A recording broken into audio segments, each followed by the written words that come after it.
ഈ ചുട്ടരച്ച ചമ്മന്തി എന്ന് കേട്ടിട്ടുള്ളൂ. അത് കഴിച്ച ആൾക്കാരുണ്ടോ? ഇന്നിതാ അമ്മയുടെ സ്പെഷ്യലായിട്ട് ചുട്ടരച്ച ചമ്മന്തിയാണ് വെക്കുന്നത്. ഞാൻ വന്നപ്പോഴത്തേക്ക് അമ്മയുടെ പ്രിപ്പറേഷനൊക്കെ തുടങ്ങിയിട്ടുണ്ട്. ഞാൻ ചോദിച്ചപ്പോൾ എൻ്റെ അടുത്ത് പറഞ്ഞത് നമ്മൾ ചോറ് വെച്ച് ഓൾറെഡി, എന്നിട്ട് ആ തീയിൽ തേങ്ങ ചെറുതായിട്ടല്ല കുറച്ച് വലുതായിട്ട് തന്നെ കട്ട് ചെയ്തിട്ട് ഈ തീയിൽ ഈ കനലുണ്ടല്ലോ, ഈ കനലിൻ്റെ അകത്തെടുത്ത് എന്തായാലും ചുട്ടെടുത്തോ. ചുട്ടു കരിഞ്ഞു പോകാത്ത രീതിയിൽ എടുത്തിട്ട് കരിഞ്ഞു പോകാത്ത രീതി ഭാഗങ്ങളെല്ലാം ചണ്ടി കളഞ്ഞിട്ട് ചെറുതായിട്ട് മിക്സിക്കകത്തിട്ട് ചമ്മന്തി അരയ്ക്കാനായിട്ട് മുളക് പൊടി. ഇനി നമുക്കിത് എങ്ങനെയാണ് അമ്മ പറയുന്നത്. ഇപ്പം നമ്മൾ ഇത് ഇങ്ങനെ ചെയ്തതുകൊണ്ട് ഇതിൽ കുറച്ച് കരിയൊക്കെ ഉണ്ട്. ഇതൊക്കെ ചെത്തി കളയണം, ചേണ്ടി കളയണം എന്നാണ് പറഞ്ഞത്. എന്നിട്ടാണ് ഉണ്ടാക്കണതെന്ന് പറയുന്നത്. അപ്പം നമുക്ക് ഇത് ഇനി എങ്ങനെയാണ് അമ്മ ഉണ്ടാക്കുന്നതെന്നും കൂടെ നോക്കാം.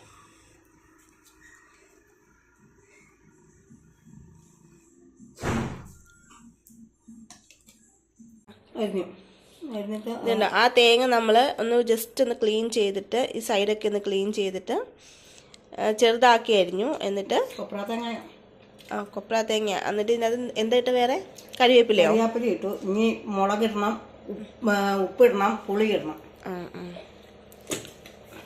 ഇത് ക്രഷ് ചെയ്തിട്ട് നമുക്ക് ബാക്കി സാധനമൊക്കെ ഇടേണ്ടതാണ്.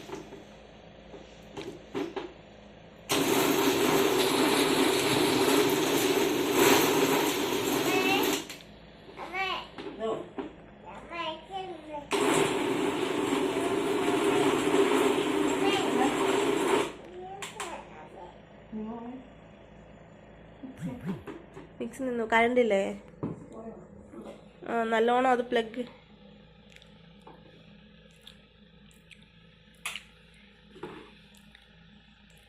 ഒന്ന് കാണിച്ചു കൊടുത്ത് എന്തോരം എങ്ങനെ എത്ര ഇതിൽ അരയണം എന്നുള്ളത്.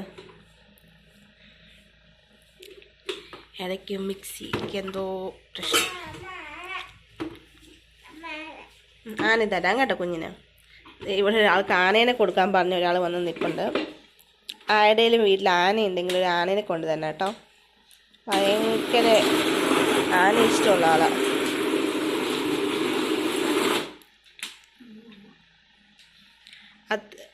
മറ്റേ അരയ്ക്കുന്ന സാധനമോ മറ്റേ മിക്സിയുടെ അറിഞ്ഞോ? എന്നാൽ മറ്റേ മിക്സിയിൽ അരയ്ക്കുന്ന സാധനം വെച്ചിട്ടൊന്ന് നോക്കി. നമ്മൾ അരയ്ക്കുന്ന ജാറിൽ അരച്ചിട്ട് അത് ശരിയാവാത്ത കൊണ്ട് പൊടിക്കുന്ന ജാറിലേക്ക് നമ്മൾ ഇട്ടിട്ട് അത് ഒന്ന് പൊടിച്ചെടുത്തു. ഇത് ഒരാൾ ഇവിടെ നിന്ന് കരച്ചിലാണ്. മിക്സി ഓണാക്കിയ സൗണ്ട് കേട്ടിട്ടാണ് ഒരാൾ ഇവിടെ നിന്ന് കരയുന്നത്.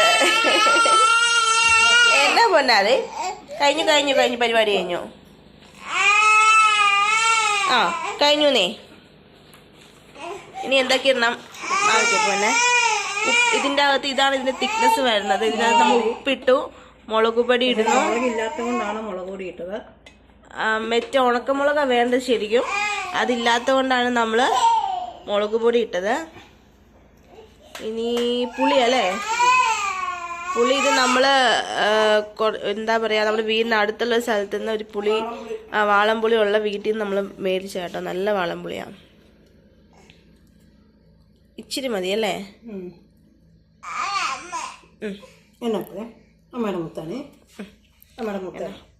ഇത്രയും ക്വാണ്ടിറ്റിയിൽ നമ്മൾ പുളി ഇട്ടു.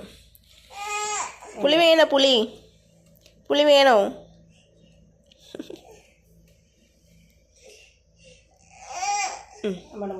ഓക്കെ, നമുക്ക് കുറച്ചും കൂടെ വേണം തോന്നുന്നു കേട്ടോ പുളി. അമ്മ എത്ര തേങ്ങ എടുത്തേ? ഒരു തേങ്ങ, ഒരു കൊപ്ര തേങ്ങ. ഒരു കൊപ്ര തേങ്ങ, ഒരു തേങ്ങയും. ഒരു തേങ്ങ ഇല്ല, ഒരു കൊപ്രായ. അതായത് തേങ്ങയുടെ വെള്ളം വറ്റി ഉപയോഗിക്കാൻ, അതായത് കറിക്കൊന്നും ഉപയോഗിക്കാൻ പറ്റാത്ത അവസ്ഥ എത്തൂല്ലേ, അതാ കൊപ്ര തേങ്ങ എന്ന് പറയുന്നത്. ഇനി നമ്മളിത് അടിക്കാണ് ഒന്നും കൂടെ. അപ്പം ഞാനിത് കട്ട് ചെയ്യാം, കാരണം കുട്ടി കരയും. ഫൈനലി നമുക്ക് നമ്മുടെ ചമ്മന്തി റെഡി ആയിട്ടുണ്ട്. ഈ ഒരു കൺസിസ്റ്റൻസിയിലാണ് എനിക്ക് തോന്നുന്നു. നമ്മുടെ ഈ ചെമ്മീൻ ചമ്മന്തിയൊക്കെ ഉണ്ടാകില്ലേ, അതിൻ്റെ ആ ഒരു കളറും ഒരു ഫ്ലേവറൊക്കെ. അപ്പം നമുക്കിനി ഉച്ചയ്ക്ക് ഇത് കൂട്ടി ചോറ് കൂടെ കഴിക്കുന്നത് കാണാം. അപ്പോൾ ഇതാണ് നമ്മുടെ ചമ്മന്തിപ്പൊടി. ഇത്രയും ക്വാണ്ടിറ്റിയിൽ നമുക്ക് കിട്ടിയിട്ടുണ്ട്. ഇത് കൂട്ടി ഞാൻ ഫുഡ് കഴിക്കാൻ പോവാണ്. അപ്പോൾ ഞാൻ കഴിച്ചാലും നിങ്ങൾക്ക് ടേസ്റ്റ് കിട്ടില്ലല്ലോ, നിങ്ങൾക്ക് ടേസ്റ്റ് അറിയാൻ പറ്റില്ലല്ലോ. ഞാൻ ഓൾറെഡി ഇതിനകത്ത് ഇത്തിരി ഇട്ടിട്ടുണ്ട്. പക്ഷെ നല്ലതായിട്ട് എല്ലാവരും ഒന്ന് ട്രൈ ചെയ്ത് നോക്കാം. ഇന്നത്തെ കറി എന്ന് പറയുന്നത് ഉണക്കമീൻ അമ്മ ചാറ് വെച്ചിട്ടുണ്ടായിരുന്നു. പക്ഷെ എനിക്കത് ഇഷ്ടമല്ല. അപ്പോൾ അത് കുറച്ചൊരു ഗ്രേവി മാത്രം എടുത്തു. പിന്നെ തൈരുണ്ടായിരുന്നു, തൈര് എനിക്കിഷ്ടമാണ്. തൈരും എടുത്തു. പിന്നെ നമ്മുടെ ചമ്മന്തി, പിന്നെ ഈ പയറില്ലേ, വൻപയർ, അത് മെഴുക്കുവരട്ടി വെച്ചത്. പിന്നെ അച്ചാർ, ഇത് നാരങ്ങ അച്ചാറാണ് കേട്ടോ. ബ്ലാക്ക് കളറിലാണ് അമ്മ ഇട്ട് വെച്ചിരിക്കുന്നത്.